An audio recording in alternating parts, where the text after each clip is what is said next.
आज अपने class 10th के कुछ इम्पोर्टेंट क्वेश्चन देखते हैं जो परीक्षा की दृष्टि से बहुत ही महत्वपूर्ण हैं। तो सबसे पहले पहले पार्ट से ही देखते हैं अपने रासायनिक अभिक्रिया एवं समीकरण। तो हम जानते हैं कि रासायनिक अभिक्रियाएं चार प्रकार की होती है: संयोजन, वियोजन, विस्थापन और द्विविस्थापन। तो अगर किसी अभिक्रिया में दो अभिकारक जैसे ए और बी मिलकर एकल उत्पाद बनाते हैं ए बी, तो ये संयोजन अभिक्रिया है। और अगर ए बी एक अभिकारक दो उत्पादों में टूट जाता है तो वो वियोजन अभिक्रिया है। और अगर एक धातु के लवण से कोई दूसरा धातु उसे विस्थापित कर देता है तो ये विस्थापन अभिक्रिया हो जाएगी।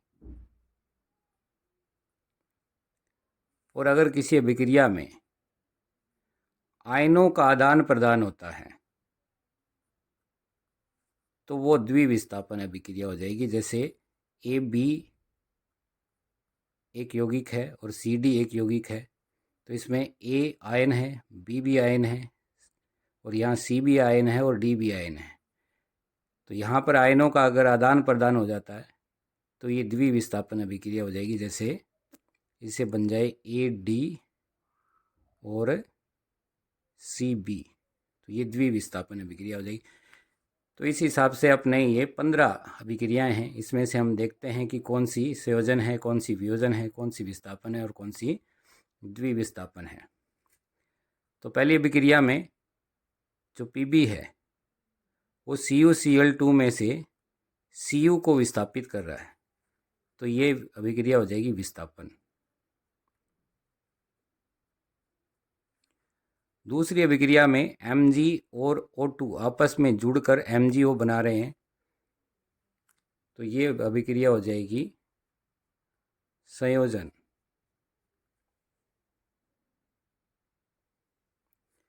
इसी प्रकार यहाँ पर ZnO और C आपस में अभिक्रिया करके Zn प्लस CO बना रहे हैं। तो यहाँ पर Zn जो है वो C के द्वारा विस्थापित हो रहा है, लेकिन C जो है ये C कोई धातु नहीं है। तो यहाँ मानेंगे कि ZnO से ऑक्सीजन हट रहा है। तो ऐसी अभिक्रिया जिसमें ऑक्सीजन हटता है या जुड़ता है वो अभिक्रिया होती है रिडॉक्स। तो ये अभिक्रिया विस्थापन अभिक्रिया ना होकर कौन सी अभिक्रिया है? रिडॉक्स अभिक्रिया है। तो यहाँ ये ध्यान रखना है कि जो विस्थापन है वो अगर धातु से हो रहा है तो वो विस्थापन अभिक्रिया होगी, और अगर किसी अधातु से हो रहा है तो वो रिडॉक्स अभिक्रिया होगी। इसी प्रकार CuO प्लस H2, इससे बन रहा है Cu प्लस H2O। तो यहाँ पर भी H2 कोई धातु नहीं है, इसलिए ये भी क्रिया क्या होगी? रिडॉक्स होगी। यहाँ CuSO4 plus Zn, ZnSO4 plus Cu, तो यहाँ Cu को Zn विस्थापित कर रहा है, इसलिए ये क्रिया हो जाएगी विस्थापन। इसी प्रकार CuSO4 प्लस Fe, इससे बन रहा है FeSO4 प्लस Cu, तो यहाँ पर Cu को Fe विस्थापित कर रहा है, इसलिए ये भी क्रिया हो जाएगी विस्थापन। यहाँ AgNO3 प्लस KCl, तो ये दोनों ही लवण हैं और यहाँ पर आयनों का आदान प्रदान हो रहा है। Ag जो है वो Cl के साथ जुड़ रहा है और K जो है वो NO3 के साथ जुड़ रहा है, इसलिए ये क्रिया हो जाएगी द्विविस्थापन। द्विविस्थापन। यहाँ CaO प्लस H2 और इससे एक ही उत्पाद बन रहा है CaOH की ट्वाइस, तो ये क्रिया हो जाएगी संयोजन। इसी प्रकार FeSO4 उष्मा के कारण टूट रहा है Fe2O3 plus SO2 plus SO3 में, तो यहाँ एकल अभिकारक कई उत्पादों में टूट रहा है, इसलिए ये क्रिया हो जाएगी वियोजन। सेम यहाँ पर है, PbNO3 भी टूट रहा है, तो ये भी क्रिया हो जाएगी वियोजन। यहाँ पर फिर से आयनों का आदान प्रदान हो रहा है और ये होना चाहिए NaCl प्लस BaSO4 नहीं Na2SO4 प्लस BaCl2 तो यहाँ बन रहा है BaSO4 प्लस NaCl, तो यह अभिक्रिया हो जाएगी द्विविस्थापन। यहाँ पर थोड़ी सी गलती है, ये होना चाहिए Na2SO4 प्लस BaCl2 और बनेगा BaSO4 प्लस NaCl, ये द्विविस्थापन अभिक्रिया है। इसी प्रकार PbO प्लस C और इससे बन रहा है Pb प्लस CO2, तो यहाँ पर ऑक्सीजन हट रहा है, इसलिए ये हो जाएगी रिडोक्स। Fe2O3 प्लस 2Al, इससे बन रहा है Al2O3 प्लस Fe, तो ये क्रिया हो जाएगी, यहाँ Al जो है वो Fe को विस्थापित कर रहा है, इसलिए ये हो जाएगी विस्थापन।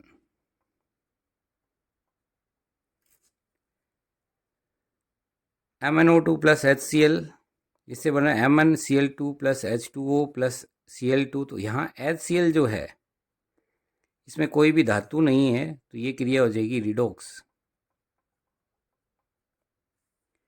और यहाँ पर CaSO4 दो उत्पादों में टूट रहा है, इसलिए ये क्रिया हो जाएगी वियोजन। यहाँ ये जो अभिक्रिया ये बहुत महत्वपूर्ण है।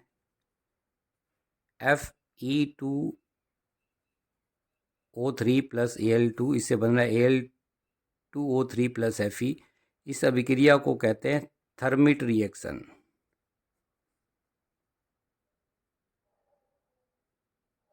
थर्मिट रिएक्शन, और इसका उपयोग रेल की पटरी को जोड़ने के लिए होता है।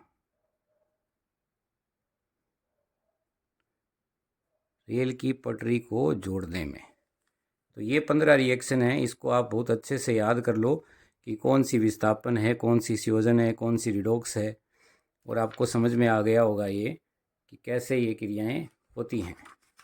अब अपने अगले प्रश्न देखते हैं। जब O2 की उपस्थिति में मैग्नीशियम रिबन को जलाया जाता है तो MgO में होने वाला परिवर्तन है, तो Mg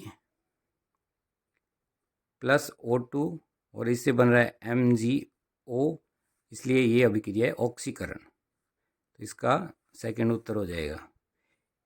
PbSO4 का PbS में परिवर्तन होना है, तो इसमें ऑक्सीजन हट रहा है, तो इसमें PbSO4 का क्या हो रहा है, अपचयन हो रहा है। ऑक्सीजन का हटना क्या कहलाता है, अपचयन, और ऑक्सीजन का जुड़ना कहलाता है ऑक्सीकरण। तो यहाँ पर PbSO4 में से ऑक्सीजन हट रहा है, इसलिए ये क्या हो गई, अपचयन हो गया। PbO plus C, Pb plus CO2, इसमें पूछा कौन सा कथन असत्य है, तो यहाँ पर सीसा अपचयित हो रहा है, सीसा इसमें है ही नहीं, PbO है, सीसा तो बन रहा है, तो ये कथन भी असत्य है। और CO2 उपचयित हो रहा है, तो CO2 भी नहीं है, C है, CO2 तो बन रहा है, तो ये भी कथन क्या है, असत्य है। तो उत्तर हो जाएगा पहला A एवं B। श्वसन एक अभिक्रिया है, तो श्वसन ऊष्माक्षेपीय अभिक्रिया होती है, याद रखना आपको, श्वसन ऊष्माक्षेपीय अभिक्रिया होती है। इसमें से कौन सी अभिक्रिया ऊष्मा शोषी अभिक्रिया है, तो वो अभिक्रिया जो ऊष्मा का अवशोषण करती है उसको ऊष्मा शोषी कहते हैं, और जहाँ ऊष्मा निकलती है उसको ऊष्माक्षेपीय अभिक्रिया कहते हैं। ये परिभाषा भी आप याद कर लो, ऊष्माक्षेपीय अभिक्रिया किसे कहते हैं, तो वह अभिक्रिया जिसमें ऊष्मा निकलती है ऊष्माक्षेपी कहलाती है, और वह अभिक्रिया जिसमें ऊष्मा ग्रहण की जाती है, अवशोषित की जाती है, उसको ऊष्मा शोषी कहते हैं। तो इसका उत्तर हो जाएगा second number N2 plus O2, और इससे बनता है 2NO। फेरस सल्फेट को गर्म करने पर होने वाली अपघटनीय वियोजन अभिक्रिया कौन सी होती है, तो उष्मीय वियोजन है। गर्म कर रहे हैं तो वो क्या हो गया, उष्मीय वियोजन हो गया। अम्ल व क्षार की अभिक्रिया से लवण जो बनता है इसको उदासीनीकरण अभिक्रिया कहते हैं। ये भी बहुत महत्वपूर्ण है। अम्ल व क्षार की अभिक्रिया से लवण और जल बनता है, इस अभिक्रिया को क्या कहते हैं, तो उदासीनीकरण अभिक्रिया कहते हैं। इसी प्रकार Na प्लस O2, इससे बन रहा है Na2O। उपरोक्त अभिक्रिया कौन सी है, तो यहाँ पर Na के साथ ऑक्सीजन जुड़ रहा है, तो ये होगी उपचयन या ऑक्सीकरण अभिक्रिया। आगे अपने प्रश्न देखते हैं। तो पहला है विस्थापन अभिक्रिया किसे कहते हैं? तो वह अभिक्रिया जिसमें एक धातु दूसरे धातु को उसके लवण में से विस्थापित कर देता है, तो उसको विस्थापन अभिक्रिया कहते हैं। और इसके उदाहरण हमने पहले देखे थे, बहुत सारे उदाहरण इसमें दिए हैं, तो ये आप देख सकते हैं। पहला ही जो उदाहरण है वो विस्थापन अभिक्रिया का है, फिर ये भी उदाहरण विस्थापन अभिक्रिया का है। तो इसमें से कोई भी उदाहरण आप याद कर सकते हैं। फिर है, जब लोहे की कील को कॉपर सल्फेट के विलयन में डुबोया जाता है तो विलयन का नीला रंग मलिन हो जाता है। क्यों? तो इसमें लोहा जो होता है वो Fe और कॉपर सल्फेट होता है CuSO4, और इसमें विस्थापन अभिक्रिया होती है जिससे बन जाता है FeSO4 प्लस Cu, और इसी के कारण विलयन का रंग जो है वो मलिन हो जाता है। तो इसका उत्तर है विस्थापन अभिक्रिया में FeSO4 बनने के कारण। फिर अगला है द्विविस्थापन अभिक्रिया को एक उदाहरण के से समझाइए। तो ऐसी अभिक्रिया जिसमें दो लवणों के आयनों का आदान प्रदान होता है उसको द्विविस्थापन अभिक्रिया कहते हैं, और इसके उदाहरण हमने पहले देखे हैं। फिर है विकृत गंधिता को उदाहरण के सहित समझाइए। तो जब तेलीय खाद्य पदार्थों को लंबे समय तक छोड़ा जाता है तो वो ऑक्सीजन के साथ क्रिया कर लेते हैं और उसमें दुर्गंध आने लगती है जिसको विकृत गंधिता कहते हैं, जैसे कि चिप्स का खराब हो जाना। अगला है रिडॉक्स अभिक्रिया को उदाहरण के सहित समझाइए। तो ऐसी अभिक्रिया जिसमें एक अभिकारक का उपचयन और दूसरे अभिकारक का अपचयन होता है, ऐसी अभिक्रिया को रिडॉक्स अभिक्रिया कहते हैं। तो रिडॉक्स अभिक्रिया का परिभाषा क्या हो गई कि ऐसी अभिक्रिया जिसमें एक अभिकारक का तो उपचयन होता है और दूसरे अभिकारक का अपचयन हो जाता है, तो उसको रिडॉक्स अभिक्रिया कहते हैं। और इसके उदाहरण हमने पहले देखे हैं, जैसे कि ZnO+C और इससे बन रहा है Zn+CO2 जो कि एक रिडॉक्स अभिक्रिया है। इसी प्रकार CuO+H2 इससे बन रहा है Cu+H2O, तो ये भी क्या है? रिडॉक्स अभिक्रिया। तो ये उदाहरण आप इसके याद कर सकते हैं। अगला है फेरस सल्फेट के क्रिस्टल को गर्म करने पर होने वाली अभिक्रिया का समीकरण लिखिए। तो ये अभिक्रिया भी हमने देखी है पहले। फेरस सल्फेट को गर्म करने से क्या होता है? तो ये जो अभिक्रिया है, ये फेरस सल्फेट को गर्म करने की अभिक्रिया ही है। FeSO4 को गर्म करते हैं तो बनता है Fe2O3 plus SO2 plus SO3। तो इसको आप याद रख लें। फेरस सल्फेट को गर्म करने से क्या बनता है? Fe2O3 plus SO2 plus SO3, और ये एक वियोजन अभिक्रिया है।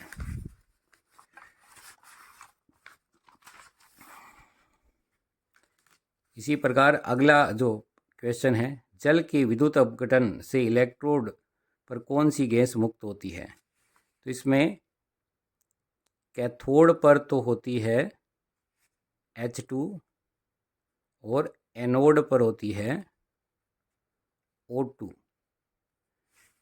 तो जल के विद्युत अपघटन में इलेक्ट्रोड पर कौन सी गैस होती है? तो कैथोड पर H2 गैस और एनोड पर O2 गैस, और इसका चित्र बुक में दिया हुआ है, तो वो मैं आपको लास्ट में बता दूंगा, तो वो चित्र भी इसमें बनाना है।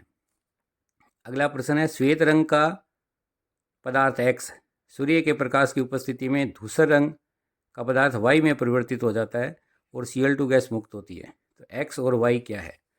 तो इसमें कौन सी रिएक्शन होती है? AgCl2 को जब प्रकाश में रखा जाता है,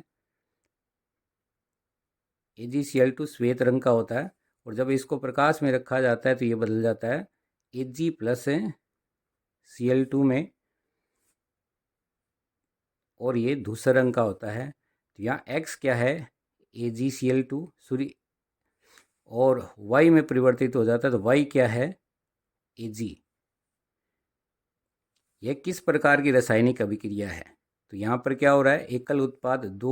एकल अभिकारक दो उत्पादों में टूट रहा है, तो ये कौन सी अभिक्रिया होगी? वियोजन।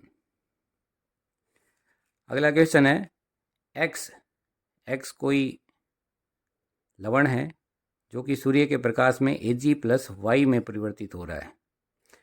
अभिक्रिया में एक्स का प्रकाशिक अपघटन होता है। वह अभिक्रिया का उपयोग श्याम श्वेत फोटोग्राफी में किया जाता है।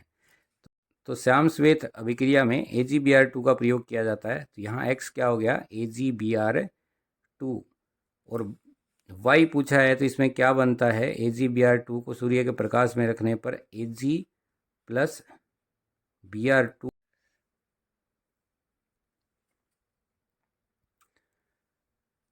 तो ये Na2SO4 + BaCl2, इससे बन रहा है y+2NaCl। तो इसमें पूछा है y एक श्वेत रंग का अविलेय पदार्थ है, तो y क्या होगा, तो ये द्विविस्थापन अभिक्रिया है। तो इसमें Na2SO4 + BaCl2 से बन जाएगा BaSO4 + NaCl। तो y हो गया BaSO4। और इसमें पूछा है कि अवक्षेपण अभिक्रिया किसे कहते हैं। तो ऐसी अभिक्रिया जिसमें कोई ऐसा उत्पाद बनता हो जो जल में अविलेय है तथा अवक्षेपित हो जाता है, उस अभिक्रिया को अवक्षेपण अभिक्रिया कहते हैं। अगला है यौगिक एक्स और एल्युमिनियम का उपयोग रेल की पटरी में दरार को जोड़ने के लिए किया जाता है। तो हमने देखा था कि जो Fe2O3 होता है उसका प्रयोग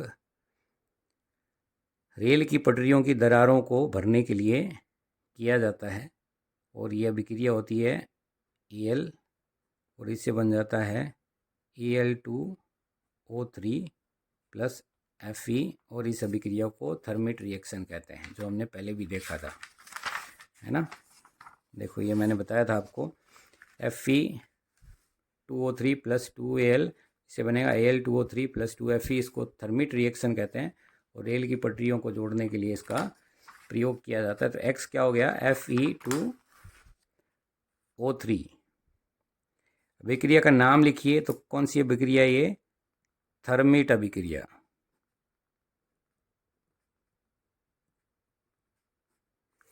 और इसकी रासायनिक समीकरण लिखिए, तो ये रासायनिक समीकरण मैंने पहले ही आपको बता दी। अगला है, जब किसी परख नली में लेड नाइट्रेट मतलब PbNO3 की ट्वाइस का विलयन लेकर उसमें पोटेशियम आयोडाइड होता है Ki, विलयन मिलाते हैं तो कोई अवक्षेप बनता है। तो अवक्षेप किसका बनेगा, अवक्षेप इसमें बनता है PbI2 का।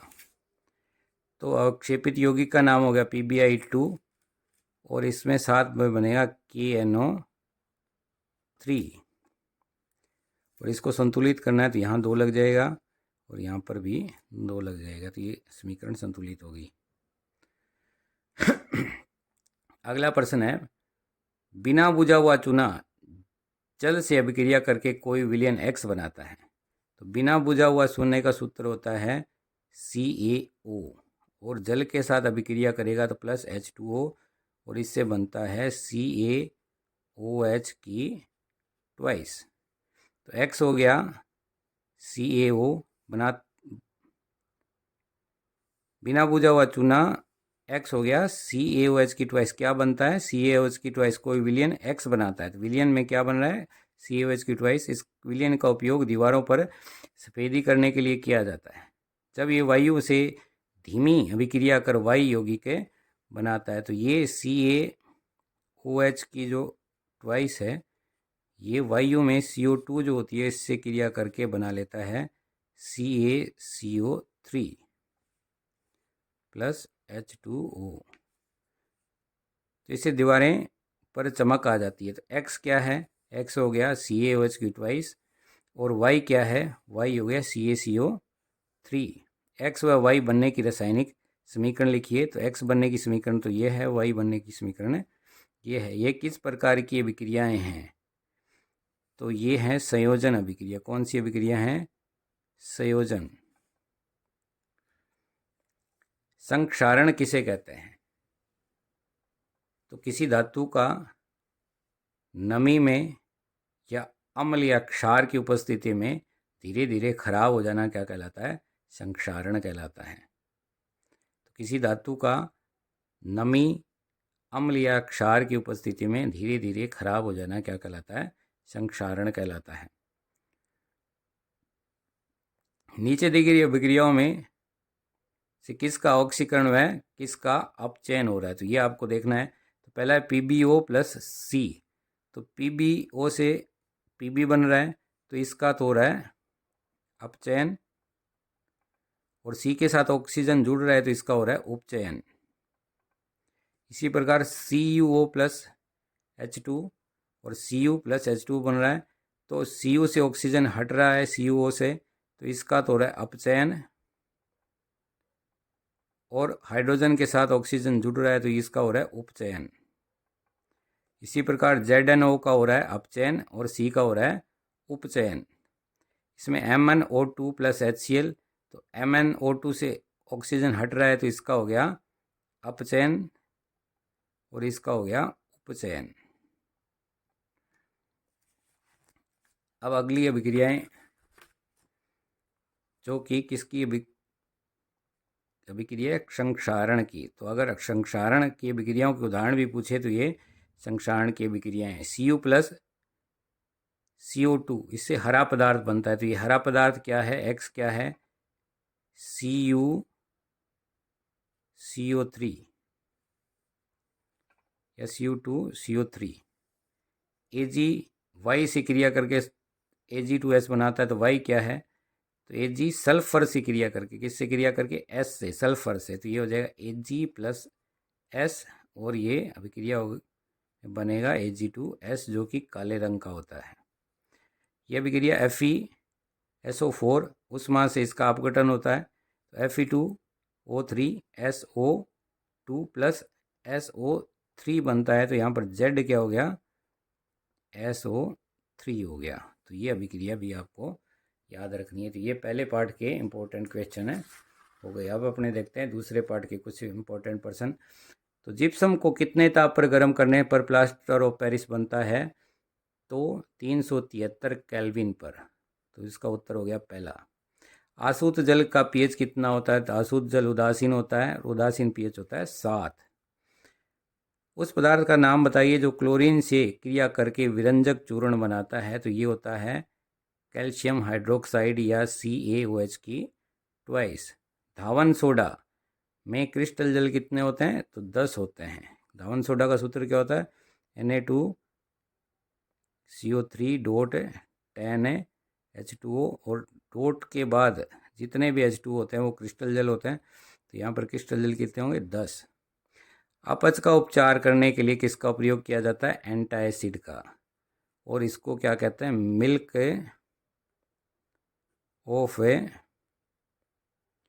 मैग्नीशिया भी कहते हैं। क्या कहते हैं? मिल्क ऑफ मैग्नीशिया एंटासिड के रूप में प्रयोग किया जाता है, और इसका सूत्र होता है MgOH की ट्वाइस। तो ये भी आपको याद रखना है कि मिल्क ऑफ मैग्नीशिया का एंटासिड के रूप में प्रयोग किया जाता है, जिसका सूत्र होता है MgOH की ट्वाइस।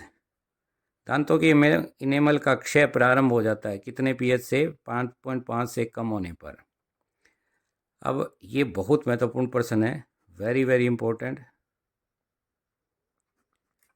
अब इसमें कुछ लवण दिए हैं, उनका रासायनिक नाम और उनके सूत्र हैं। तो बेकिंग सोडा, इसका रासायनिक नाम होता है सोडियम हाइड्रोजन कार्बोनेट, और सूत्र होता है NaHCO3। इसको रट लो, ये पक्के ही आएंगे परीक्षा में। अगला है विरंजक चूर्ण, इसका नाम होता है कैल्शियम ऑक्सीक्लोराइड, और सूत्र होता है CaOCl2। अगला है कास्टिक सोडा, कास्टिक सोडे का नाम होता है सोडियम हाइड्रोक्साइड, और सूत्र होता है NaOH। धावन सोडा या वॉशिंग सोडा या धोने का सोडा, सोडियम कार्बोनेट, इसका सूत्र होता है Na2CO3 डॉट 10 H2O, 10 H2O और होते हैं इसके साथ। इसी प्रकार plaster of Paris calcium sulphate अर्धहाइड्रेट, इसका सूत्र होता है CaSO4 डॉट 1/2 H2O, और इसमें जिप्सम का भी याद कर लो आप, जिप्सम, ये कैल्शियम सल्फेट ही होता है, कैल्शियम सल्फेट, और इसका सूत्र होता है CaSO4 डॉट 2H2 या 2H2O। फिर अब आगे इसमें रिक्त स्थान, तो H+ आयन के ऋणात्मक लघु गुणक को क्या कहते हैं? पीएच कहते हैं। पी छोटा, H उसके ऊपर बड़ा। तो H+ आयन की ऋणात्मक, और ये पीएच की परिभाषा भी है, H+ आयन के ऋणात्मक लघु गुणक को पीएच कहते हैं। अगला है नींबू के आचार को एल्यूमिनियम धातु के पात्र में रखने पर विषैला पदार्थ बनता है। क्या बनता है? विषैला पदार्थ। नेटल के डंक के दर्द को डाक, किसके? डाक एक पौधा होता है, डाक की पत्तियों को रगड़कर उदासीन किया जाता है। अम्ल जो होते हैं वो नीले लिटमस पत्र को लाल रंग में बदल देते हैं, और क्षार जो होते हैं वो लाल लिटमस को नीले रंग में परिवर्तित कर देते हैं। तो ये भी आपको याद रखना है, महत्वपूर्ण है। अम्ल नीले लिटमस को लाल में, और क्षार लाल लिटमस को नीले में बदल देते हैं।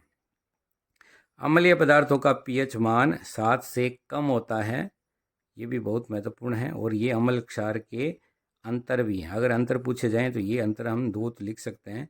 अम्लीय पदार्थों का पीएच मान 7 से कम होता है, जबकि क्षारीय पदार्थों का पीएच मान 7 से अधिक होता है। अगला है 5 विलयनों में से पीएच मान क्रमशः 4, 1, 11, 7 व 9 प्राप्त होते हैं। इनमें से कौन से विलयन होंगे? तो 4 वाला 7 जो है वो देखो, 7 तो होता है उदासीन। उदासीन 7 कौन सा है? उदासीन। तो उदासीन के आगे 7। अब 7 से जितना कम होगा वो अम्ल होगा, और 7 से जितना ज़्यादा होगा वो क्षार होगा। तो 7 से 4 कम है और 1 भी कम है, लेकिन 4 जो है वो कम है। 7 से इधर जाएंगे तो पहले 4 आएगा, तो वो दुर्बल अम्ल हो गया। तो 4 वाला हो गया दुर्बल अम्ल, और 1 वाला हो गया प्रबल अम्ल। इसी प्रकार 7 से उधर जाएंगे तो 9 पहले आएगा, तो पहले जो आता है वो दुर्बल होता है। तो ये हो गया 9 वाला दुर्बल क्षार और 11 वाला प्रबल क्षार। तो ये आपको याद रखना है कि 7 उदासीन, 7 से इधर जैसे जाएंगे, जैसे ये है, ये 7 है, 7 से, और ये 1 है, ये यहाँ पर 14 है। इधर जैसे जैसे जाएंगे तो अम्ल, इधर जैसे जैसे जाएंगे क्षार। 7 से जितना नज़दीक होगा वो दुर्बल होगा, जितना दूर होगा वो प्रबल होगा।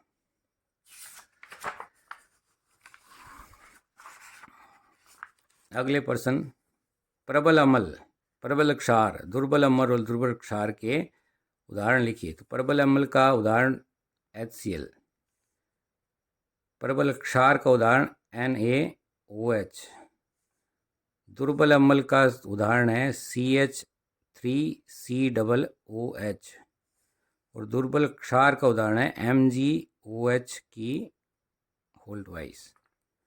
तो ये आप याद कर लो, प्रबल अम्ल HCl, प्रबल क्षार NaOH, दुर्बल अम्ल CH3COOH और दुर्बल क्षार MgOH की ट्वाइस। मिट्टी की अम्लता को दूर करने के लिए किसका उपयोग किया जाता है? तो कैल्शियम कार्बोनेट का CaCO3 का प्रयोग करते हैं। जल की स्थायी कठोरता को दूर करने के लिए किसका उपयोग किया जाता है? तो धावन सोडे का। किसका? धावन सोडे का। और इसमें CaCO3 होता है चूना, चूने का पत्थर या चूना भी हम लिख सकते हैं, का प्रयोग कर सकते हैं इसमें। तो मिट्टी की अम्लता को दूर करने के लिए चूने के पत्थर या CaCO3 का, और जल की स्थायी कठोरता को दूर करने के लिए धावन सोडे का प्रयोग करते हैं, जिसका सूत्र हमने लिखा ही था Na2CO3.10H2O। फिर मूर्ति व सजावटी सामान बनाने के लिए किसका प्रयोग किया जाता है? CaCO।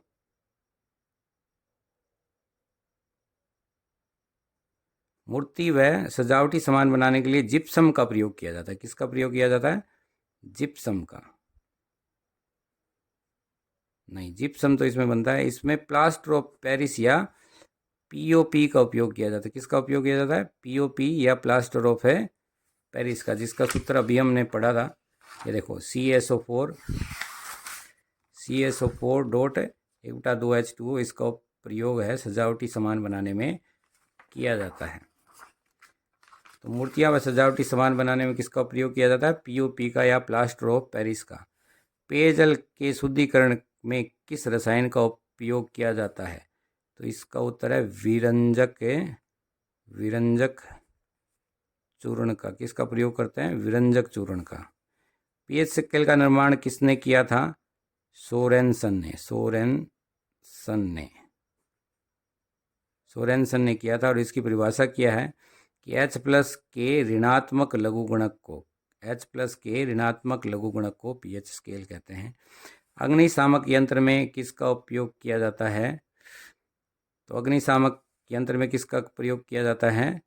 खाने के सोडे का, जिसका सूत्र होता है NaHCO3। सोडियम हाइड्रोजन कार्बोनेट, जो हमने पहले ही देखा था, खाने का सोडा, या इसको क्या कहते हैं? बेकिंग सोडा भी कहते हैं। बेकिंग सोडे का प्रयोग करते हैं अग्निशमन यंत्र में। रसोई में खस्ता पकौड़ी व पाव रोटी बनाने के लिए सेम ही बेकिंग सोडे का प्रयोग किया जाता है। इस दोनों का उत्तर हो गया बेकिंग सोडा या NaHCO3।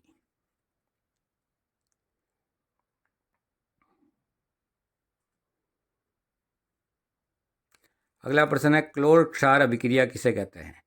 तो NaCl का जब अपघटन कराते हैं NaCl + H2O, और तो इससे बनता है NaOH + Cl2 + H2।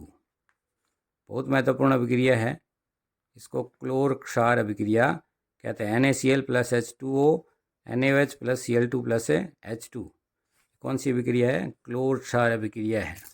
इसका चित्र मैं आपको लास्ट में बता दूंगा। कोई धातु यौगिक A तनु हाइड्रोक्लोरिक अम्ल के साथ अभिक्रिया करता है तो बुदबुदाहट उत्पन्न होती है और पोप की ध्वनि के साथ उत्पन्न गैस जलती मोमबत्ती को बुझा देती है। तो अगर गैस मोमबत्ती को बुझा देती है तो कौन सी होगी? कार्बन डाइऑक्साइड, CO2 गैस होगी। धातु यौगिक A क्या है? तो ये होगी CaCO3। और ये HCl के साथ जब क्रिया करता है तो इसमें CaCl2 बनता है और साथ में कार्बन डाइऑक्साइड गैस निकलती है और जल का निर्माण होता है।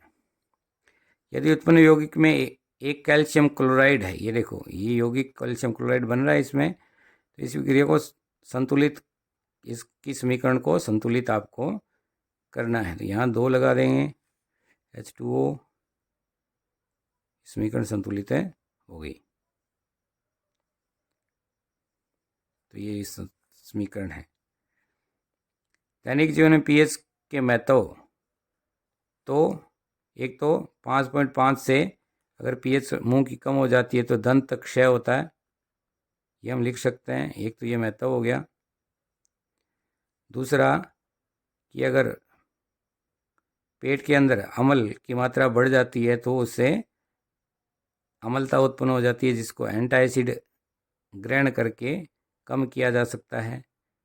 खेत की जो पीएच होती है वो हम कैल्शियम कार्बोनेट डाल के कम कर सकते हैं अपनी फसलों के लिए। उसकी क्षारीयता को दूर किया जा सकता है, उसकी अम्लता को दूर किया जा सकता है, उसकी पीएच को बढ़ाया जाता है। CaCO3 डाल के खेत की जो मिट्टी होती है उसकी अम्लता को बढ़ाया जाता है, क्योंकि CaCO3 क्षारीय होता है। तो ये 3 हम इसमें बिंदु लिख सकते हैं। अब ये प्रश्न भी बहुत इम्पोर्टेंट है, वेरी वेरी इम्पोर्टेंट प्रश्न है कि इसमें प्राकृतिक स्रोत हैं और उसमें पाए जाने वाले अम्लों के नाम है। तो सिरके में होता है एसिटिक अम्ल, नींबू और संतरे में होता है सिट्रिक अम्ल, इमली व अंगूर में होता है टार्ट्रिक, टमाटर में ऑक्जेलिक, दही में लैक्टिक और चिंटी व नेंटल के डंक में होता है मेथनोइक अम्ल। तो ये आपको याद करने, ये आप रट लो। एक तो ये वाले पक्के रट लो, और एक ये जो प्रश्न है ये भी बहुत इम्पोर्टेंट है लवणों के सामान्य नाम, उनके सूत्र, ये आप पक्के रट लो। ये इनमें से एक प्रश्न पक्का ही आएगा और 2-3 नंबर का आएगा। आगे दिए हैं अम्ल और क्षार, और आपको मेल करना है कि कौन से प्रबल हैं और कौन से दुर्बल हैं। तो पहले H2CH3COOH, तो ये होता है दुर्बल अम्ल, तो ये हो गया दुर्बल अम्ल। फिर HCl, ये होता है प्रबल अम्ल, हमने देखा ही था। फिर MgOH की ट्वाइस, ये दुर्बल है क्षार, जो हमने शुरू में देखे थे, आपको मैंने लिखवाए भी थे। और फिर प्रबल क्षार, प्रबल क्षार इसमें दिया हुआ नहीं है, तो यहाँ पर आप अगर ये लिख लेते हो, इसकी जगह लिख लो NaOH, तो ये हो गया प्रबल है क्षार। नहीं, ये तो फॉर्मिक अम्ल का यहाँ दिया है। फॉर्मिक अम्ल, फॉर्मिक अम्ल का सूत्र होता है HCOOH, और यहाँ लिख लो NaOH, तो ये हो गया प्रबल क्षार। फॉर्मिक अम्ल का सूत्र क्या होता है? HCOOH, और NaOH जो होता है वो प्रबल है क्षार होता है। तो ये दूसरे पार्ट के महत्वपूर्ण प्रश्न हो गए। अब अपने देखते हैं तीसरे पार्ट के कुछ प्रश्न। खाद्य पदार्थों के डब्बों पर जिंक की बजाय टिन का लेप किया जाता है। क्यों किया जाता है? क्योंकि टिन की अपेक्षा जिंक जो होता है वो अधिक क्रियाशील होता है, जिसके कारण भोजन बहुत जल्दी खराब हो जाता है। तो अगर हम जिंक के डब्बे बनाएंगे तो उसमें भोजन जल्दी खराब हो जाएगा, इसलिए टिन का लेप किया जाता है। विद्युत तारों की परत पर वेल्डिंग के लिए कौन सी मिश्र धातु का उपयोग किया जाता है? तो सोल्डर का प्रयोग किया जाता है, जिसमें क्या होता है? लेड और टिन होता है। क्या होता है? लेड प्लस टिन, इससे सोल्डर का निर्माण होता है, जो कि एक मिश्र धातु है। और ये आई गया इसमें, सोल्डर मिश्र धातु का गलनांक कम होता है, इसमें शामिल हैं लेड और टिन। तो पहला इसका उत्तर हो गया। कार्बन का क्रिस्टलीय अपरूप है, ये भी बहुत महत्वपूर्ण प्रश्न है। तो कार्बन के 3 क्रिस्टलीय अपरूप होते हैं, हीरा, ग्रेफाइट और फुलेरिन। तो इसका उत्तर हो जाएगा उपरोक्त है सभी। स्टेनलेस स्टील का निर्माण किया जाता है निकल और क्रोमियम डाल के, तो इसका उत्तर पहला हो जाएगा। स्टेनलेस स्टील में आयरन को किसके साथ मिश्रित किया जाता है? निकल और क्रोमियम के साथ, Na और Cr। तो इसका नाम भी आप याद कर लो, Na निकल और Cr क्रोमियम। इनमें से कौन सी अधातु द्रव अवस्था में पाई जाती है? तो अगर अधातु पूछा है तो ब्रोमीन है, और अगर इसकी जगह ये आ जाए कि कौन सी धातु, जैसे ये धातु जो कमरे के ताप पर द्रव अवस्था में पाई जाती है, तो ये पारा। तो प्रश्न को ध्यान से पढ़ना है कि धातु पूछा है या अधातु पूछा है। अगर अधातु पूछा तो ब्रोमीन, और अगर धातु पूछा तो पारा। निम्नलिखित कौन सा तत्व अम्लीय ऑक्साइड बनाएगा?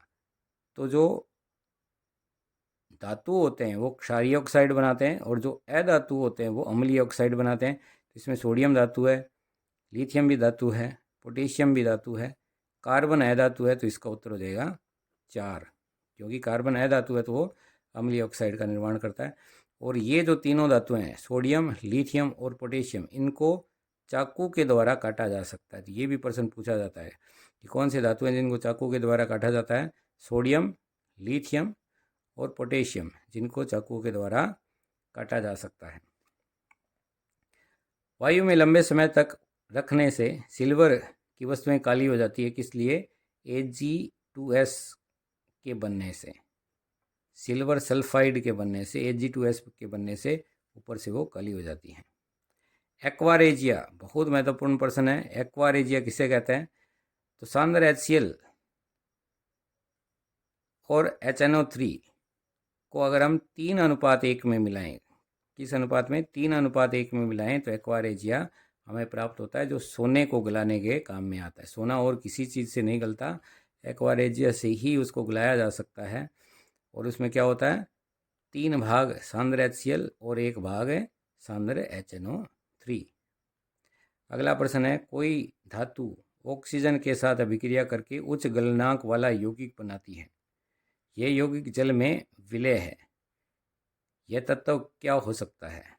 तो ये क्या हो सकता है?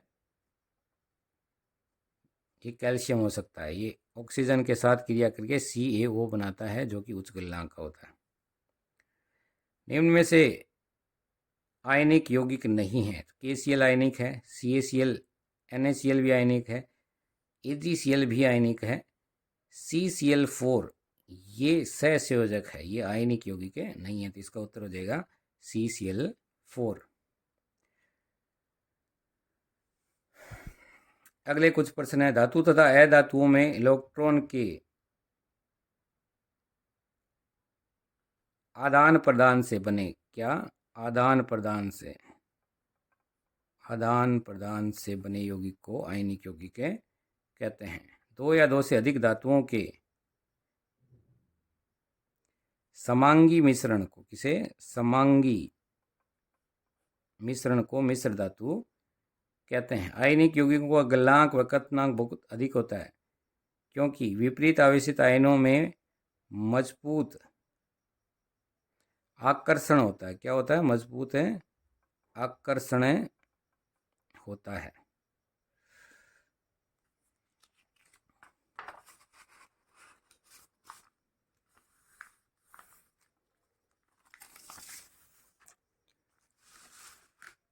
अगले प्रश्न है, यदि ऐसी दो धातुओं के नाम बताइए जो प्रकृति में मुक्त अवस्था में पाई जाती है। तो ये है सोना और चांदी, जो प्रकृति में मुक्त अवस्था में पाए जाते हैं। लोहे व इस्पात को जंग लगने से बचाने के लिए उस पर जस्ते की परत चढ़ाई जाती है। बहुत महत्वपूर्ण प्रश्न है। इसे क्या कहते हैं? तो इसको कहते हैं यसद लेपन। क्या कहते हैं? यसद लेपन कहते हैं इसको। सक्रियता श्रेणी किसे कहते हैं?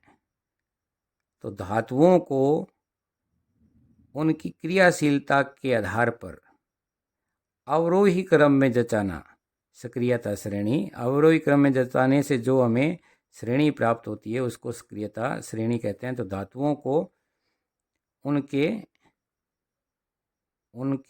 क्रियाशीलता के अवरोही, कौन से क्रम में? अवरोही क्रम में व्यवस्थित करने से जो श्रेणी हमें प्राप्त होती है उसको सक्रियता श्रेणी कहते हैं। विद्युत अपघटनी पृथक्करण विधि में अविलेय अशुद्धियां एनोड तली पर निक्षेपित हो जाती है। इसे क्या कहते हैं? तो इसका उत्तर इसमें लिखा है एनोड पंख कहते हैं। उसे क्या कहते हैं? एनोड पंख कहते हैं। बहुत महत्वपूर्ण है ये भी कि विद्युत अपघटनी पृथक्करण विधि में अविलेय अशुद्धियों जो एनोड की तली में निक्षेपित हो जाती है उसको क्या कहते हैं? एनोड पंख कहते हैं। खनिज व अयस्क में क्या अंतर है? तो जो धरती से खोद के निकाले जाते हैं उनको खनिज कहते हैं। तो खनिज की परिभाषा होगी कि धरती से जो पदार्थ खोद के निकाले जाते हैं उनको खनिज कहते हैं। और ऐसे खनिज जिसमें किसी विशेष प्रकार के धातु की मात्रा ज़्यादा होती है, जिससे उसको निकालना लाभदायक होता है, उसको अयस्क कहते हैं। अगला है, तो ये बहुत महत्वपूर्ण है, ये भी याद रखना है, खनिज और अयस्क की परिभाषा क्या है। अगला है, किसी धातु के विद्युत अपघटनी पृथक्करण में आप एनोड, कैथोड, विद्युत अपघट्य के रूप में किसको प्रयुक्त करोगे? तो एनोड के रूप में हम प्रयुक्त करेंगे अशुद्ध धातु को। किसको? अशुद्ध धातु। किस रूप में? एनोड के रूप में। कैथोड के रूप में शुद्ध धातु। और विद्युत अपघट्य में उस धातु का लवण। तो एनोड के रूप में अशुद्ध धातु, कैथोड के रूप में शुद्ध धातु और विद्युत अपघट्य के रूप में उसी धातु का कोई लवण हमें प्रयोग करेंगे। निस्तापन और भर्जन में क्या अंतर है? निस्तापन किसका किया जाता है? कार्बोनेट अयस्कों का। किसका? कार्बोनेट अयस्कों का। और भर्जन किया जाता है सल्फाइड अयस्कों का। ये याद रखना है।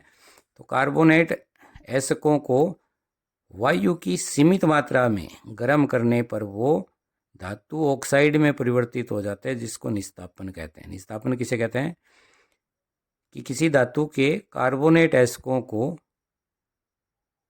वायु की सीमित मात्रा में गर्म करने पर वो धातु ऑक्साइड में परिवर्तित हो जाते हैं, जिसको तो कहते हैं निस्तापन। और धातु के सल्फाइड अयस्कों को वायु की उपस्थिति में गर्म करने पर वे उस धातु के ऑक्साइड में बदल जाते हैं, जिसको कहते हैं भर्जन। तो सल्फाइड अयस्कों का वायु की उपस्थिति में गर्म करना तो कहलाता भर्जन, और कार्बोनेट अयस्कों का वायु की सीमित मात्रा में गर्म करना कहलाता निस्तापन। और दोनों ही क्रिया में धातु ऑक्साइड का निर्माण होता है। उभयधर्मी ऑक्साइड किसे कहते हैं? ऐसी ऑक्साइड जो अम्ल और क्षार दोनों की तरह कार्य करती है, उसको उभयधर्मी ऑक्साइड है कहते हैं। तो ये है उभयधर्मी ऑक्साइड किसे कहते हैं? तो ऐसे ऑक्साइड जो अम्ल और क्षार दोनों की तरह कार्य करते हैं, उन्हें उभयधर्मी ऑक्साइड कहते हैं। और इसके उदाहरण है Al2O3 और ZnO। उदाहरण क्या है? Al2O3 एल्यूमिनियम ऑक्साइड और ZnO जिंक ऑक्साइड। सोडियम को केरोसिन के तेल में डुबोकर क्यों रखा जाता है? क्योंकि सोडियम अत्यधिक क्रियाशील होता है, जो वायु के साथ क्रिया करके विस्फोट उत्पन्न करता है। सोडियम को केरोसिन तेल में क्यों रखा जाता है? क्योंकि सोडियम अत्यधिक क्रियाशील होता है, जो ऑक्सीजन, वातावरण की ऑक्सीजन के साथ क्रिया करके विस्फोट उत्पन्न करता है। धातु क्रम क्या है? तो किसी भी ऐसक से धातु प्राप्त करने की जो क्रिया होती है, उसको धातु क्रम कहते हैं। धातु क्रम किसे कहते हैं?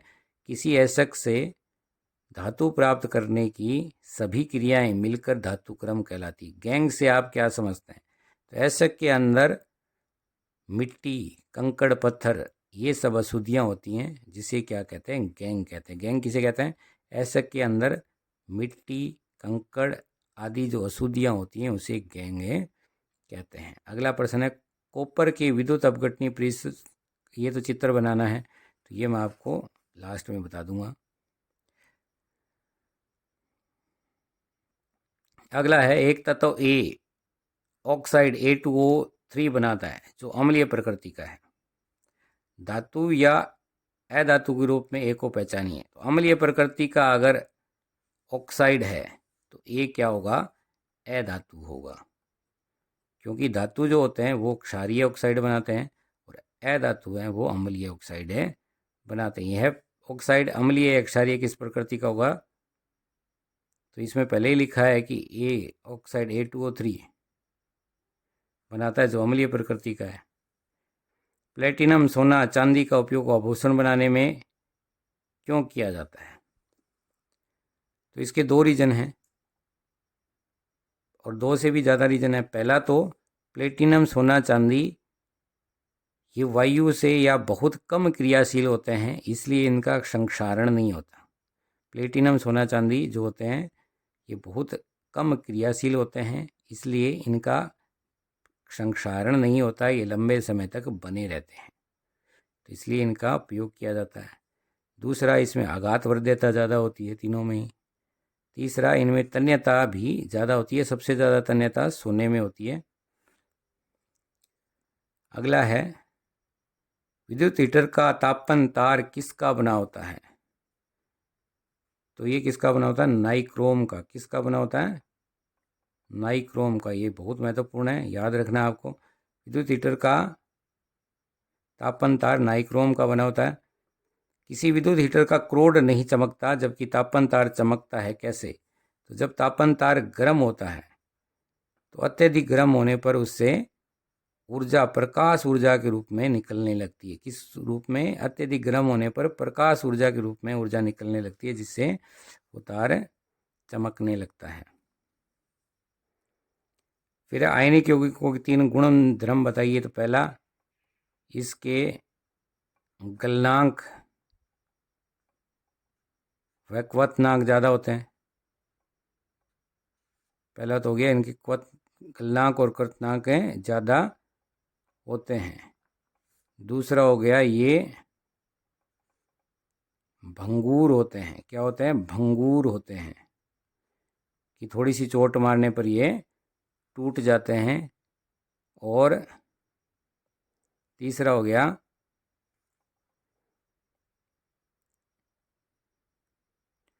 ये ठोस अवस्था में। कौन सी अवस्था में? ठोस अवस्था में। ठोस अवस्था में विद्युत के कुचालक होते हैं।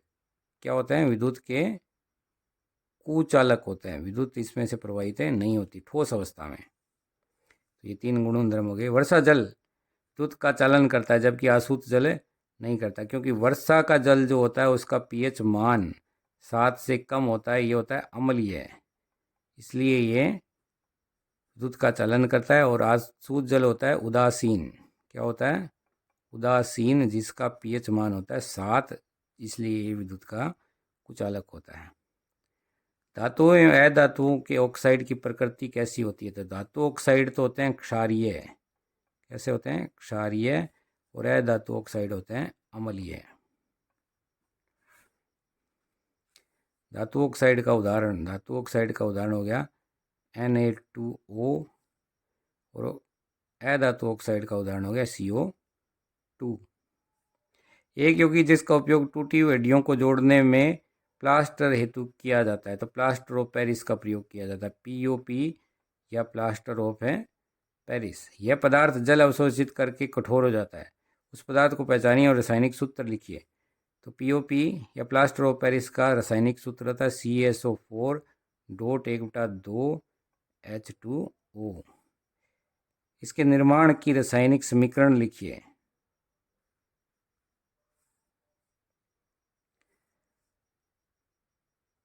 तो इसके निर्माण की समीकरण क्या होती है? CSO4.2H2O।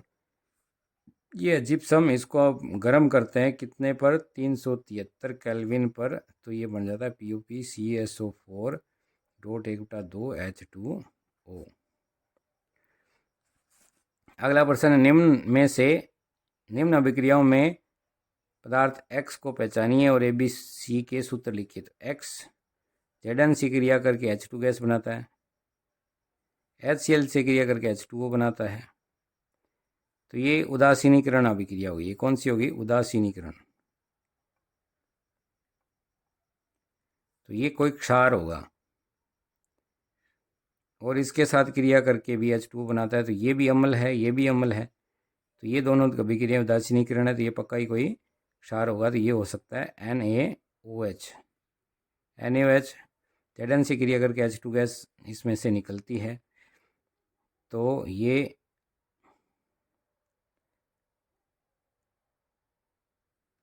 और इसमें B हो गया। B क्या हो गया? NaCl बनेगा इसमें। और इसमें C हो गया, ये हो गया CH3COONA। और इसमें बनता है सोडियम जिंकेट। सोडियम जिंकेट इसमें बनता है और H2 गैस इसमें से निकलती है। तो ये 3 पार्ट कंप्लीट हो गए अपने। चौथे पार्ट के कुछ क्वेश्चन और देख लेते हैं, अगर सारे नहीं तो कुछ देख लेते हैं। C2H6 में सहसंयोजक बंध कितने हैं? तो C2H6 में सहसंयोजक बंध होते हैं 7। बेंजीन का सूत्र होता है C6H6। ग्लेशियल एसिटिक अम्ल का गलनांक होता है 290 केल्विन। ये याद करने हैं आपको, 290 केल्विन। और फिर है कार्बन परमाणु में पाई जाने वाली मुख्य विशेषताएं हैं जो उसे पृथ्वी पर सर्वोतमुखी तत्व बनाती है। तो इसमें चतुस्संयोजकता, मतलब इसकी संयोजकता होती है 4। ये भी पूछा जाता है, कार्बन की संयोजकता कितनी होती है? 4। और दूसरा इसमें श्रृंखलन का गुण पाया जाता है। तो उत्तर हो गया 1 व 2 दोनों ही। कार्बन के अपरूप, तो अभी हमने देखा था कार्बन के 3 अपरूप होते हैं, हीरा, ग्रेफाइट और फ्लोरीन। तो उत्तर हो गया उपरोक्त है सभी। आगे कुछ रिक्त स्थान है। हाइड्रोकार्बन यौगिकों में हाइड्रोजन को प्रतिस्थापित करने वाले तत्वों को क्या कहते हैं? विषम परमाणु कहते हैं। क्या कहते हैं? विषम परमाणु कहते हैं। अगला है प्रोपेनोन में उपस्थित क्रियात्मक समूह। तो ओन जिसमें लगता है वो होता है कीटोन। तो क्रियात्मक समूह क्या हो गया? कीटोन। क्रियात्मक समूह कौन सा पाया जाता है? कीटोन, क्योंकि इसके लास्ट में लगा नोन, तो क्रियात्मक समूह हो गया कीटोन। एल तो क्रियात्मक समूह हो गया एल्डी हाइड। प्रोपेनेल में उपस्थित क्रियात्मक समूह हो गया एल्डिहाइड। CH3CH2OH प्लस ऑक्सीजन, और इसमें बनता है CH2COCOOH। यह क्रिया कैसी है? ऑक्सीजन जुड़ रहा है तो यह क्रिया होगी ऑक्सीकरण। कौन सी अभिक्रिया? ये ऑक्सीकरण अभिक्रिया है। वनस्पति तेलों के हाइड्रोजनीकरण में बहुत महत्वपूर्ण है ये निकल। कौन सा उत्प्रेरक? निकल उत्प्रेरक है का उपयोग करके संतृप्त यौगिक प्राप्त करते हैं। अगला है ब्यूटेनोन। ओन लगा है तो इसमें भी क्या होगा? कीटोन हो जाएगा। उपस्थित क्रियात्मक समूह क्या है? कीटोन है। एल्केन का सूत्र बहुत महत्वपूर्ण है ये भी। एल्केन का सूत्र होता है CnH2n+2। एल्कीन का CnH2n और एल्काइन का CnH2n-2। ये तीनों ही में से कोई एक पक्का ही पूछेंगे। एल्केन का CnH2n+2, एल्कीन का इन वाले का CnH2n, और एल्काइन वाले का CnH2n-2। अब आगे है ब्यूटेनोइक अम्ल में उपस्थित क्रियात्मक समूह कौन सा होता है? तो इसका उत्तर है कार्बोक्सिलिक अम्ल। अम्ल है तो क्रियात्मक समूह भी कार्बोक्सिलिक अम्ल होता है। मिलान करना है। एथेन संतृप्त हाइड्रोकार्बन है।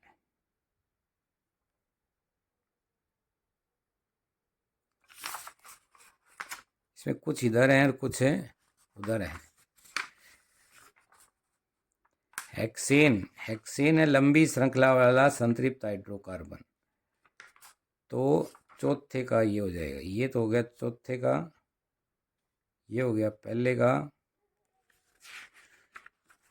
फिर है मैथिल एल्कोहल।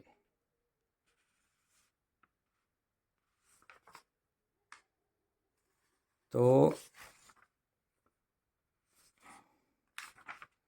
एथेन तो हो गया संतृप्त हाइड्रोकार्बन। बेंजीन हो गया असंतृप्त हाइड्रोकार्बन और एरोमेटिक। तो ये हो गया 2 का। और प्रोपाइन क्या है? असंतृप्त हाइड्रोकार्बन है।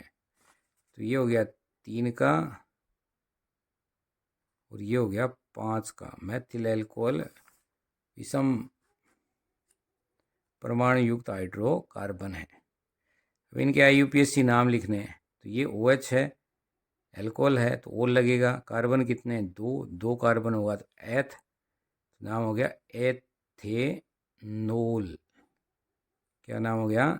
एथेनोल। 2 कार्बन के लिए एथ और OH के लिए लास्ट में लगा दें ओल, तो एथेनोल। इसमें यह है कीटोन। कार्बन है 1 2 3 4। 4 कार्बन के लिए ब्यूट और कीटोन के लिए ओन, तो ये हो गया ब्यूटेनोन। इसका नाम हो गया ब्यूटेनोन। ये 2 कार्बन है और एल्डिहाइड है तो ये हो गया एथेनेल। और ये 4 कार्बन है और एल्कोहल है। 4 कार्बन के लिए ब्यूट और एल्कोहल के लिए ओल, तो ब्यूटेनोल। तो ये याद कर लो आप नाम, ये संरचना के साथ। अब इसमें से संतृप्त और असंतृप्त हाइड्रोकार्बन छांटने हैं। तो जिसके आगे एन लगा है तो वो संतृप्त होते हैं। तो ये हो गया प्रोपेन हो गया संतृप्त, ब्यूटीन असंतृप्त, तो ये संतृप्त, ये असंतृप्त। साइक्लोहेक्सेन तो ये संतृप्त हो गया और एथाइन हो गया असंतृप्त। तो इसमें 2 संतृप्त है और 2 असंतृप्त है। संतृप्त तथा असंतृप्त कार्बनिक यौगिकों में अंतर लिखिए। तो वे कार्बनिक यौगिक जिसमें सभी बंध एकल बंध हो, सभी बंध कार्बन कार्बन के बीच में सभी बंध एकल हो तो वो आता है संतृप्त, और कार्बन कार्बन के बीच में कोई बंध द्विबंध या त्रिबंध हो तो वो होता है असंतृप्त।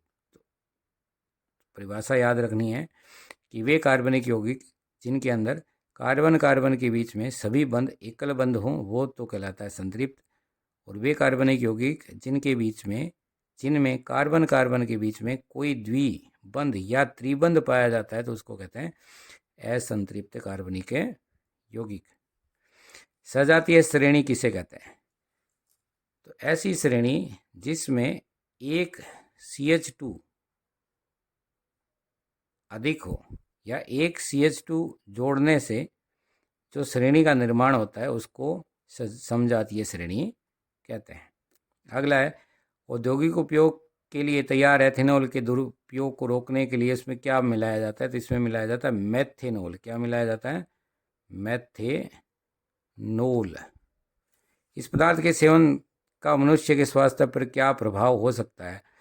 तो इसके सेवन से मनुष्य अंधा हो जाता है और अधिक मात्रा में सेवन करने से मनुष्य की मृत्यु भी हो सकती है। क्या मिलाया जाता है? मेथेनॉल। सेवन से क्या होता है? आदमी अंधा हो जाता है और ज़्यादा सेवन से मृत्यु भी हो सकती है। मेथेन का इलेक्ट्रॉन बिंदु संरचना, तो मेथेन का इलेक्ट्रॉन बिंदु संरचना C और इसमें जोड़ने में 4 कार्बन 4 हाइड्रोजन, तो ये हो गई मेथेन की इलेक्ट्रॉन बिंदु संरचना। अब आपको एथीन और एथाइन की इलेक्ट्रॉन बिंदु संरचना किताब के अंदर से देख के याद करनी है। संकलन अभिक्रिया किसे कहते हैं? तो ऐसी अभिक्रिया जिसमें हाइड्रोजन जुड़ता है, और हाइड्रोजन किसमें जुड़ेगा? असंतृप्त कार्बनिक यौगिकों में। तो ऐसी अभिक्रिया जिसमें असंतृप्त कार्बनिक यौगिकों में हाइड्रोजन का योग होता है उसको संकलन अभिक्रिया कहते हैं। तो ये परिभाषा याद रखनी है, संकलन अभिक्रिया किसे कहते हैं? तो ऐसी अभिक्रिया जिसमें असंतृप्त हाइड्रोकार्बनों में हाइड्रोजन का संयोग होता है तो उसको संकलन अभिक्रिया कहते हैं। तो इसमें जो असंतृप्त होंगे उनमें तो संकलन अभिक्रिया होगी, और जो संतृप्त हैं उनमें संकलन अभिक्रिया नहीं होगी। तो ये संतृप्त है CH4 और C2H6, ये भी संतृप्त है। एथेन और मेथेन ये तो संतृप्त हैं, तो इनमें तो होगी नहीं। और ये भी संतृप्त है C3H8, क्योंकि कैसे पता चलेगा संतृप्त है कि नहीं है? तो आपको ये सूत्र लगाना है CnH2n+2। अगर ये सूत्र लगता है तो वो है संतृप्त, ये सूत्र नहीं लगता तो वो है असंतृप्त। तो देखो जब C1 है Cn की जगह 1, तो यहाँ पर 2 और 2 4, तो H4 हो जाएंगे, तो ये संतृप्त है। अगर हम 2 रखते हैं तो 2 दूनी 4, 2 6, तो ये हो जाएगा C2H6, और 3 रखेंगे तो 3 दूनी 6, 2 8, तो ये 8 हैं C3H8, तो ये 3 हैं संतृप्त। इनमें संकलन अभिक्रिया नहीं होगी। तो संकलन अभिक्रिया किसमें होगी? एक तो इसमें होगी और एक है इसमें होगी। प्रतिस्थापन अभिक्रिया को उदाहरण के सहित समझाइए। तो ऐसी अभिक्रिया जिसमें किसी कार्बनिक यौगिकों में से जो हाइड्रोजन है वो क्लोरीन के द्वारा प्रतिस्थापित होता है। किसके द्वारा? क्लोरीन के द्वारा, तो उसको प्रतिस्थापन अभिक्रिया कहते हैं। जैसे कि ये अभिक्रिया है CH4 + Cl2 और इससे बन जाए CH3Cl + HCl। तो ये पहले 4 कार्बन थे, अब 3 बचे हैं। एक कार्बन कहाँ गया है? Cl के द्वारा प्रतिस्थापित हो गया, तो इसको प्रतिस्थापन अभिक्रिया कहते हैं। तो ऐसी अभिक्रिया जिसमें किसी कार्बनिक यौगिक में से हाइड्रोजन की जगह कोई क्लोरीन जुड़ जाए तो उसको प्रतिस्थापन अभिक्रिया कहते हैं। अगला है सहसंयोजी आबंध किसे कहते हैं? ऐसा आबंध जिसमें दो परमाणुओं के बीच में इलेक्ट्रॉन का साझा होता है उसको सहसंयोजी आबंध कहते हैं। तो ऐसा आबंध जिसमें दो परमाणुओं के बीच में इलेक्ट्रॉनों का साझा होता है उसे सहसंयोजी आबंध कहते हैं। और ऐसा आबंध जिसमें दो परमाणुओं के बीच में इलेक्ट्रॉन का स्थानांतरण होता है, आदान प्रदान होता है, उसको आयनिक बंध कहते हैं। CO2 में सहसंयोजी बंध को इलेक्ट्रॉन बिंदु संरचना, तो ये CO2 की इलेक्ट्रॉन बिंदु संरचना भी आपको याद करनी है किताब के अंदर से। अब नीचे दिए गए हाइड्रोकार्बन यौगिकों में क्रियात्मक समूह के नाम व उदाहरण, तो ये आपको दिए हुए हैं। क्लोरोप्रोपेन, क्लोरोप्रोपेन कौन सा है इसमें से?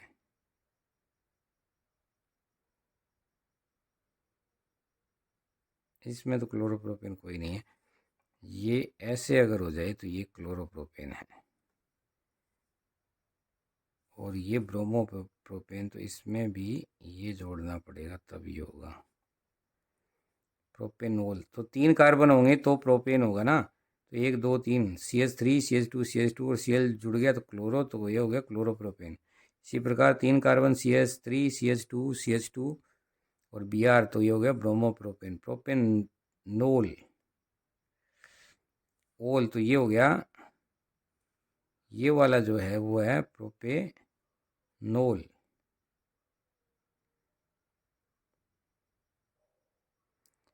और ये क्या है? एल्कोहल है। प्रोपेनोल क्या होगा? एल्कोहल। ये हेलो क्रियात्मक समूह है। एल्डिहाइड प्रोपेनेल, तो ये हो गया, अगर हम इसको ऐसे लिख दें, एल्डिहाइड लिखना है ना ये, तो ये इसका सूत्र होगा CH3 CH2 CHO, तो ये प्रोपेनेल हो गया। कीटोन,